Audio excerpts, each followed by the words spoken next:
Yang 11 kantor wilayah itu ada di Kota Palembang.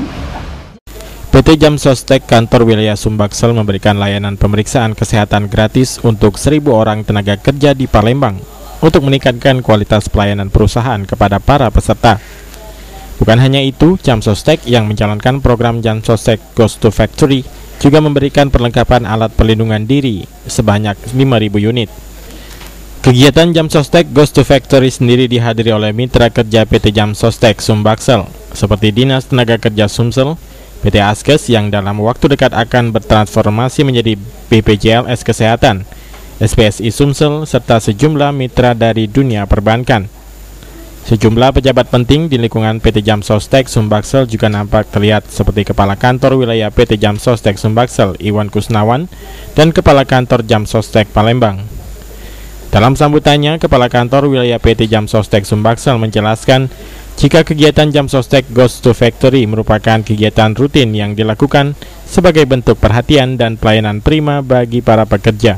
Melakukan hal-hal untuk pendekatan kepada para peserta. Dan ini Bapak dan Ibu dapat kami informasikan bahwa untuk Kota Palembang ini pelaksanaan MCU yang ke-8 kalinya, Pak.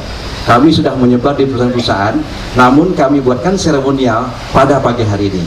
Jadi kegiatan ini bukan pada pagi hari ini, tapi telah berjalan sepanjang tahun 2013 dan tahun-tahun sebelumnya.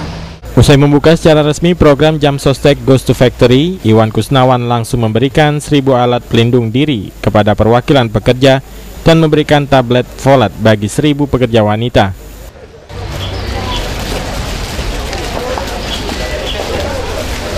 Lindung ini.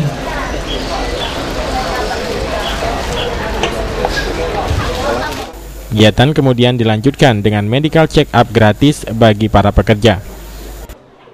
Salah satu upaya kita untuk memang bahwa 389 hari lagi kita akan berubah nama kan, paling tidak bahwa kami telah siap untuk menjalankan BPJS Ketenagakerjaan. Wujudnya walaupun ini kerja rutinitas, namun pada pagi hari ini, pada siang hari ini kita buatkan seremonial. Dan kegiatan ini sudah rutin sebenarnya, tetapi kita sekaligus untuk memperkenalkan kesiapan kita untuk menjadi badan penyelenggara jaminan sosial ketenagakerjaan 1 Januari 2014. Sulaiman, PAL TV.